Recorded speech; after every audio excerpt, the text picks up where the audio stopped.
Breaking చూస్తున్నాము. పొత్తులపై కూడా Pawan Kalyan respond అయ్యారు. దానికి సంబంధించిన బ్రేకింగ్స్ మనం చూస్తున్నాము. చాలామంది కష్టపడుతున్న వారికి సీట్లు ఇవ్వలేకపోయాము. ఈ పొత్తుల్లో భాగంగానే పవన్ బాధపడ్డారు. మధ్యవర్తిత్వం వహిస్తే ఏం నష్టపోతామో ఇప్పుడు తనకు అర్థమైంది అని చెప్తున్నారు. ఈ బీజేపీతో పొత్తుతో కొన్ని సీట్లను త్యాగం చేయాల్సి వచ్చింది, అందుకనే వాటిని త్యాగం చేశాం. పెద్ద మనసుతో వెళితే చిన్నవాళ్ళం అయ్యామని చెప్పి పవన్ ఆవేదన వ్యక్తం చేశారు. పార్టీ కోసం చాలామంది కష్టపడుతున్నారు, వాళ్ళల్లో అందరినీ అకామిడేట్ చేయలేకపోయామని చెప్పి, కష్టపడుతున్న వారికి సీట్లు ఇవ్వలేకపోయామని చెప్పి పవన్ ఆవేదన వ్యక్తం చేశారు. ఆవిర్భావ సభలో, పార్టీ ఆవిర్భావ సభలో స్వయంగా పవన్ కళ్యాణ్ ఈ కామెంట్ చేశారు. కోరుకోవడంలో కొన్ని సీట్లు వదులుకోవాల్సి వచ్చింది అదనంగా. దాంట్లో కొంతమంది మన వాళ్ళే నష్టపోయారు. మధ్యవర్తిత్వం వహిస్తే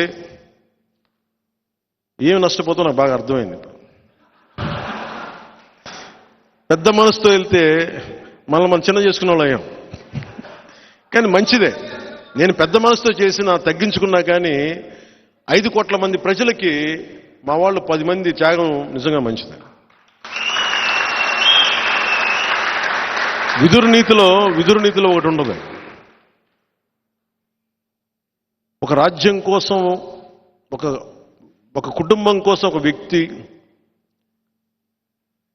ఒక గ్రామం కోసం ఒక కుటుంబం, ఒక రాజ్యం కోసం ఒక గ్రామాన్ని వదులుకోక తప్పదని. సో నర్మగర్భంగా ఒక విషయాన్ని అంగీకరించారు పవన్ కళ్యాణ్. మధ్యవర్తిత్వం వహిస్తే ఏం జరుగుతుందో నాకు ఇప్పుడు అర్థమైంది అంటున్నారు. విచ్ మీన్స్ బీజేపీకి టీడీపీకి మధ్య ఆయన సంధానకర్తగా వ్యవహరించాను అని ఇండైరెక్ట్గా చెప్పారు. సో ఇలా మధ్యవర్తిత్వం వహించిన కారణంగా నా వంతు రావాల్సిన సీట్లను కూడా నేను నష్టపోయాను.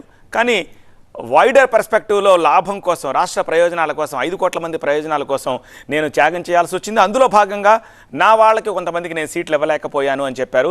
సో ఏతావత మధ్యవర్తిత్వం వహించాను కాబట్టి అన్న విషయాన్ని ఆయన బయట చెప్పిన